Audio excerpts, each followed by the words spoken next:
Students, this doctor Arkham. और आज के इस वीडियो लेक्चर के अंदर जो चीज़ हम डिस्कस करने लगे हैं वो जैसा कि आपके सामने लिखा है वो चैप्टर है दैट इज़ कॉल्ड न्यूट्रिशन। तो बच्चों, न्यूट्रिशन के बारे में हम कुछ चीज़ें डिस्कस करेंगे। जैसे कि आप लोग तमाम बच्चे ये बात जानते हैं कि न्यूट्रिशन है क्या।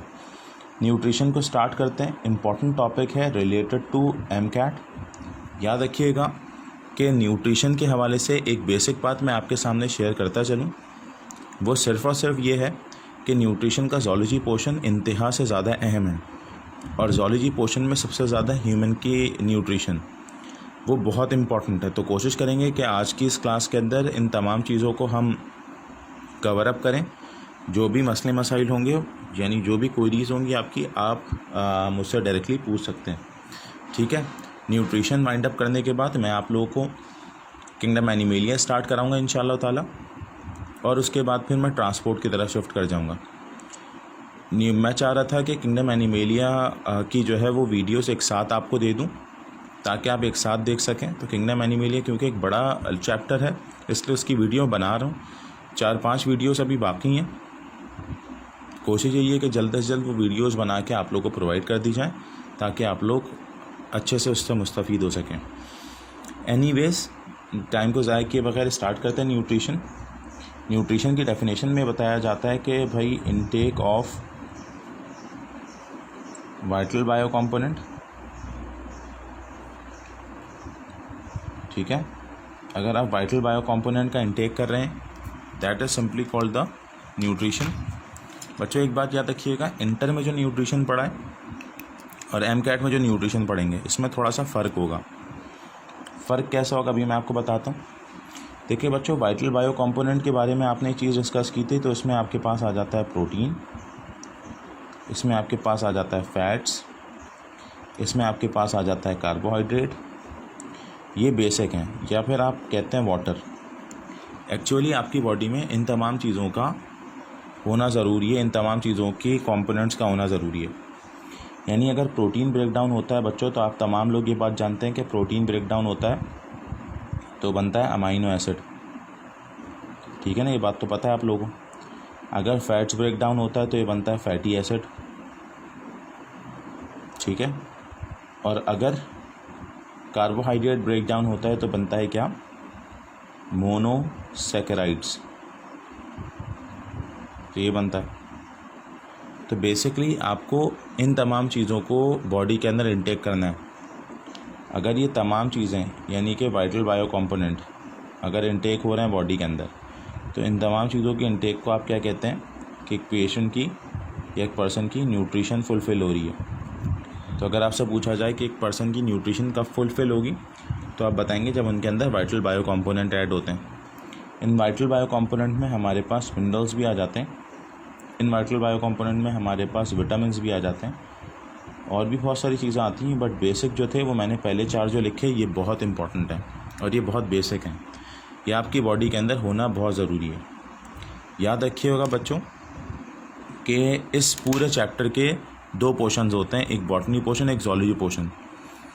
बॉटनी पोर्शन में ज़्यादातर आपके ख़ुद पढ़ने का है, तो मैं इंशाल्लाह अपनी बुक आपके सामने रखूँगा और बुक में मैं चीज़ों को हाईलाइट कराते चले जाऊँगा। तो आपने उन चीज़ों को हाईलाइट कर लेना है। मेरी कोशिश है कि मैं बुक में हाईलाइट कर करके आप लोगों को प्रोवाइड करते चले जाऊँ, तो वो पॉइंट्स आपके लिए इंपॉर्टेंट हो जाएंगे, बुक रीडिंग आपके लिए इजी हो जाएगी। तो आज की क्लास के अंदर हम इसके ज़ूलॉजी पोर्शन को डिस्कस करेंगे। तो बच्चों, यहाँ पर हम ज़ूलॉजी पोर्शन डिस्कस कर रहे हैं। मैं फिर कह रहा हूँ, इंटर की बायोलॉजी यानी न्यूट्रिशन डिफरेंट है, एमकैट की डिफरेंट होती है। डिफरेंट मतलब बहुत सारी ऐसी चीज़ें होती हैं जो आपने डायरेक्टली इतनी ज़्यादा नहीं पढ़नी होती डिटेल में, आपने जस्ट ओवरव्यू करना होता है। क्योंकि आप लोग ये बात जानते हैं कि एक न्यूट्रिशन से अगर एमसीक्यूज़ बनेंगे तो वो कैसे बन सकते हैं, बस मैं आपको वो पढ़ाऊँगा। सही है। अगर बच्चों मैं ज़ूलॉजी के अंदर बात करता हूँ, तो सबसे पहले बात ये आती है कि जो न्यूट्रिशन होती है, एक तरह की न्यूट्रिशन होती है बच्चों जिसको नाम दिया जाता है होलोज़ोइक न्यूट्रिशन।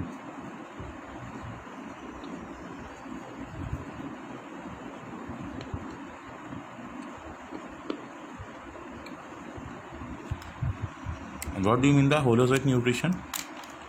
इसका मतलब होता है बच्चों कंप्लीट न्यूट्रिशन।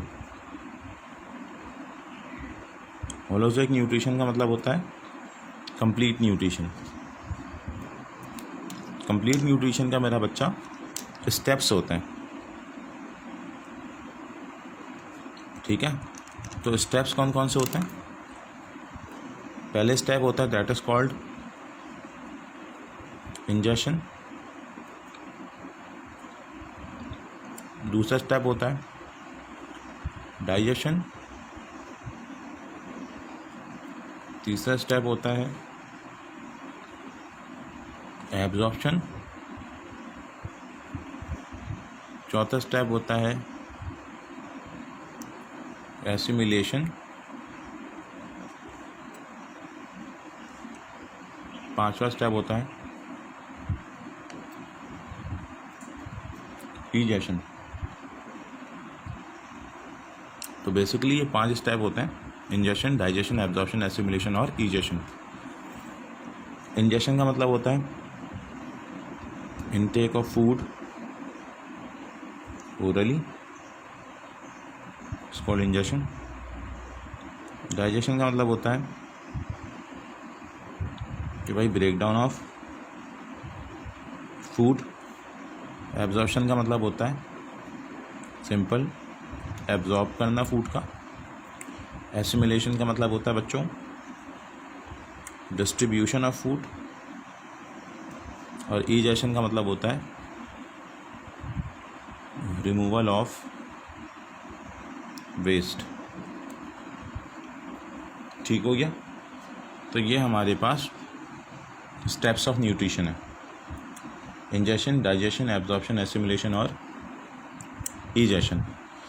अब यहाँ पर जो बात समझाई जाती है वो क्या है? वो सिंपली बहुत आसान सी बात है। एक चीज़ मैं पहले समझाता चलूँ बच्चों आप लोगों को, ताकि फिर मैं उसके बाद शिफ्ट करूँ दूसरी चीज़ों पर। एक चीज़ होती है डाइजेस्टिव सिस्टम।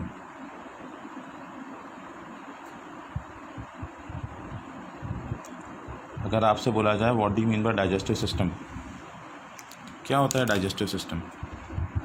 तो आप सोचते हैं सर डाइजेस्टिव सिस्टम तो ये होता है कि सिस्टम जो कि डाइजेशन करवाए। तो बेसिकली एनिमल्स में 2 तरह के डाइजेस्टिव सिस्टम पाए जाते हैं। एक कदीम ज़माने का जिसको कहते हैं सैक लाइक डाइजेस्टिव सिस्टम, और एक थोड़ा सा नए ज़माने का that is called the tube like digestive system. Sac like और ट्यूब लाइक में फ़र्क क्या है? सैक लाइक में एक सिंगल ओपनिंग होती है, यहीं से एंट्री होती है, यहीं से एग्जिट हो जाती है। ट्यूब लाइक में क्या होता है, जैसे कि एक एलिमेंट्री कैनाल होता है, एंट्री एंड एग्जिट जो होता है वो अपोजिट डायरेक्शन में होता है। यहाँ से खाना खाया जाता है, यहाँ से एक्सपेल आउट हो जाता है। तो कहा जाता है ट्यूब लाइक में कि mouth and anus are of opposite end. सही हो गया? हमने बात कर ली डाइजेशन की, ये सॉरी सिस्टम की। इसमें यहाँ पे होता क्या है बच्चों, ये थोड़ा सा डिटेल डिस्कशन हमने करना है। सबसे पहले हम बात करते हैं किसकी? डाइजेस्टिव सिस्टम या न्यूट्रिशन इन एनिमल।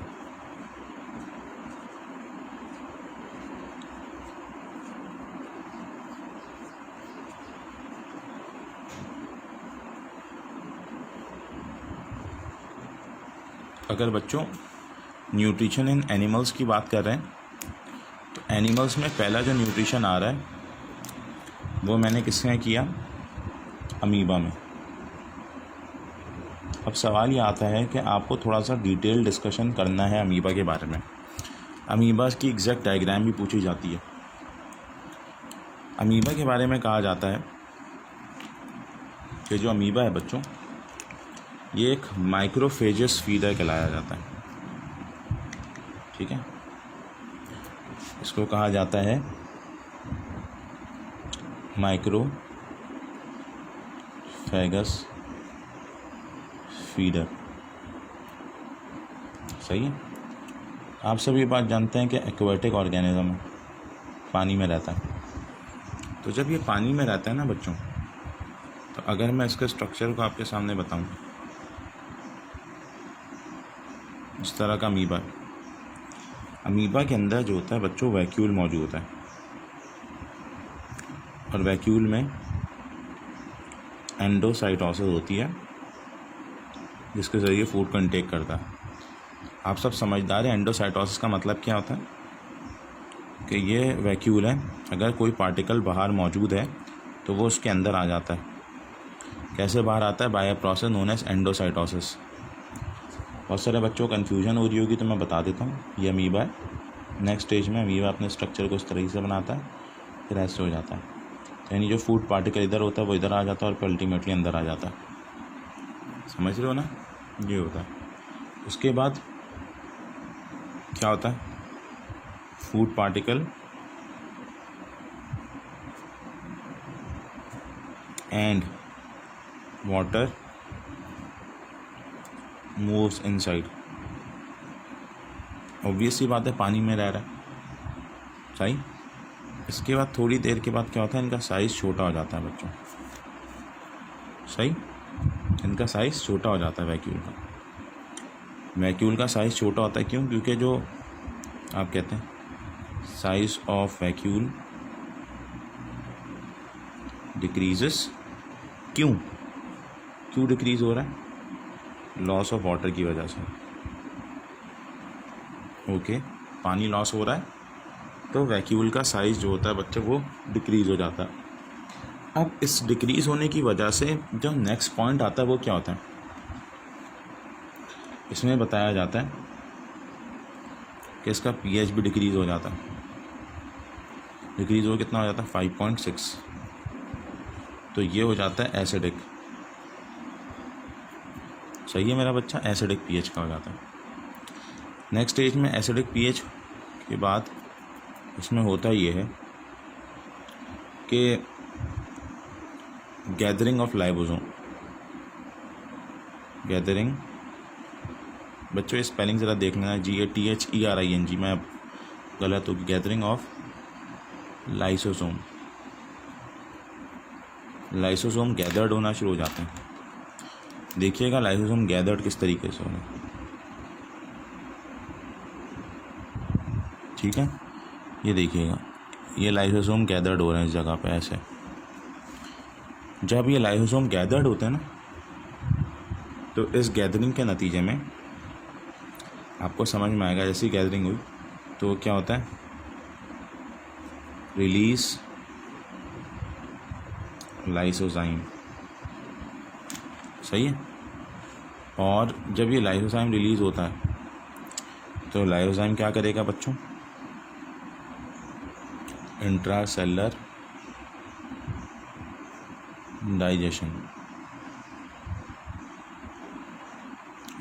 डाइजेशन करेगा, ठीक है। फिर नेक्स्ट स्टेज में क्या होता है? जब ये फूड पूरा का पूरा डाइजेस्ट हो जाता है, समझे, फूड पूरा डाइजेस्ट हो गया, तो यहाँ से इस जगह से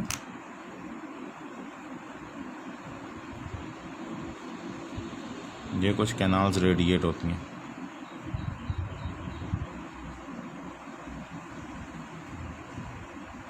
this is called the radiating canal.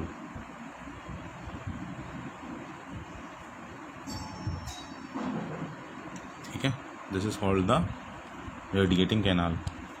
और कैनाल से सारा का सारा जो वाटर होता है या जो इम्पोर्टेंट सब्सटेंस होता है वो रेडिएट हो जाते हैं। रेडिएशन के बाद जो अनवांटेड वेस्ट होता है वो एक्सोसाइटोसिस के ज़रिए यहाँ से रिमूव आउट हो जाता है। तो आपने कह दिया कि removal of waste through exocytosis, ठीक है बच्चों। तो ये होती है न्यूट्रिशन इन अमीबा। ये मैंने इतनी डिटेल में इसलिए बता दी क्योंकि एनटीएस में सबसे ज़्यादा जो पूछा जाता है वो एनिमल में अमीबा पूछा जाता है, याद रखिएगा, सबसे ज़्यादा। इसलिए मैंने पूरी बता दी इंटर वालों की तरह। लेकिन आगे की जो चीज़ें हैं वो इंटर वालों की तरह नहीं बताई जाएंगी। उसकी वजह यह है कि वो इतनी पूछी जाती नहीं है, एग्जैक्ट पॉइंट पूछे जाते हैं। यहाँ जो अब चीज़ आ रही है बच्चों वो है हाइड्रा। तो कोई इतनी लंबी चौड़ी बात तो है नहीं। हाइड्रा के बारे में कहा जाता है, इसके अंदर हाइड्रा क्या है, यहाँ कहा जाता है कि एक्स्ट्रा सेलुलर डाइजेशन होती है इसमें, सही। क्या खाते हैं? क्रस्टेशियंस। क्रस्टेशियंस क्या होते हैं? जैसे प्रॉन्स, लोबस्टर वगैरह होते हैं ना, is a class of arthropods, crustacean. और इंसेक्ट्स वगैरह खाते हैं, स्मॉल इंसेक्ट्स, ठीक है। बेसिकली ये बिलोंग करते हैं फाइलम निडेरिया से। तो इनके पास टेंटिकल्स होते हैं तो प्रे को पैरालाइज करने के लिए। आसान करके अगर आपको बताता चलूँ तो क्या करते हैं, टेंटिकल्स पैरालाइज द प्रे।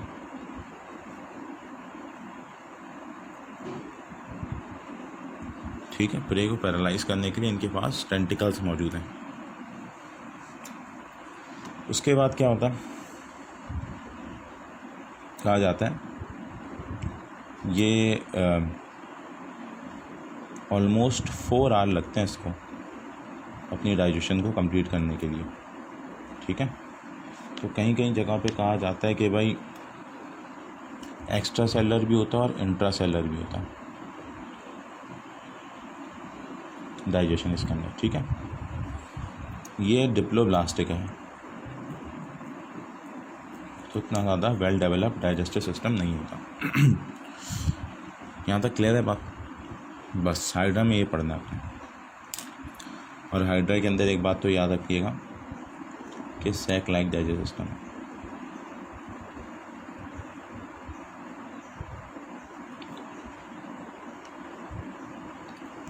सही। अब अगर बात करते हैं किसकी बच्चों, अब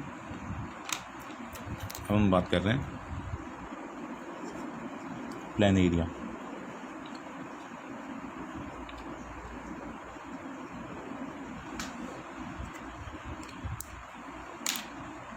कार्निवोरस के बारे में कहा, ये प्लेनेरिया के बारे में कहा जाता है एक कार्निवोरस है, चाहिए।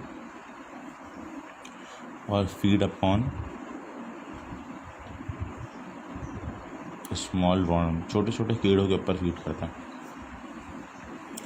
इनके पास भी सैक लाइक डाइजेस्टिव सिस्टम है।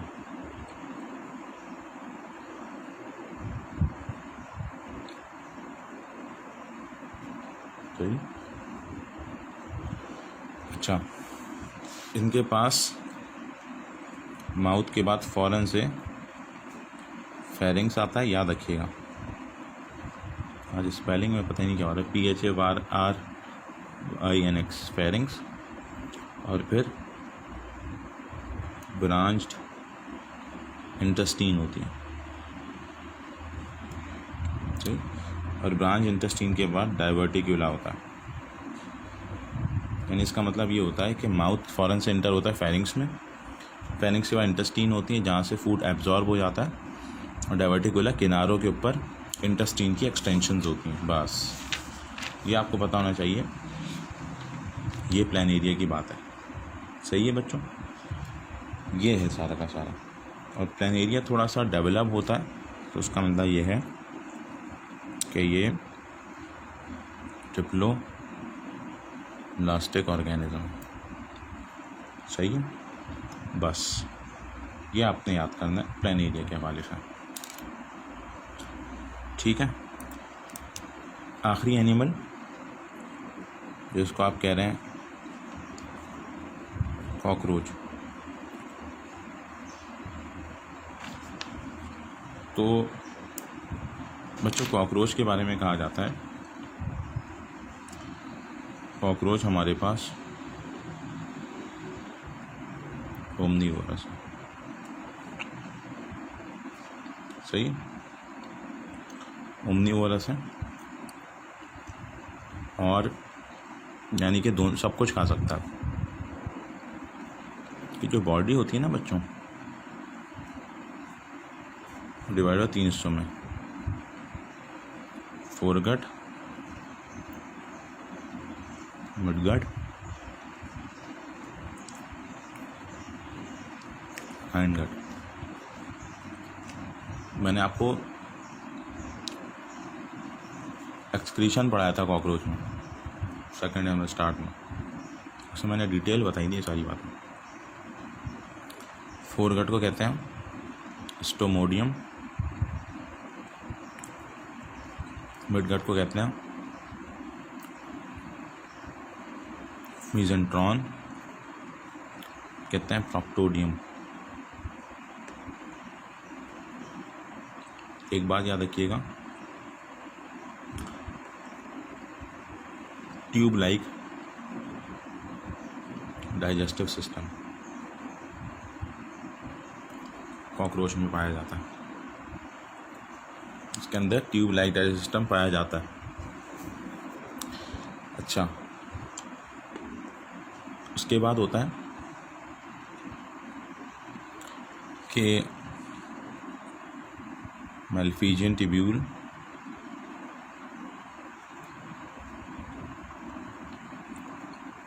N excretory organ.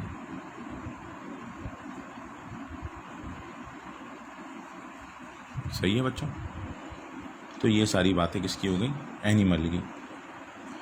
अब बारी आती है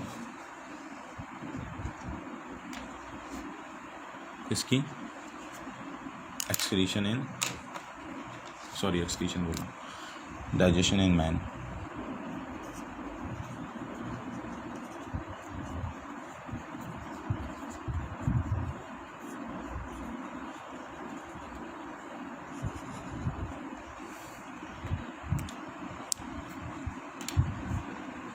तो अगर डाइजेशन इन मैन की बात करते हैं, what do you mean bye digestion in man, ये हम नेक्स्ट वीडियो में डिस्कस करते हैं। तो वीडियो बहुत बड़ी हो जाएगी, फिर बच्चों अपलोड होने में प्रॉब्लम होती है, तो नेक्स्ट वीडियो में डिस्कस करते हैं।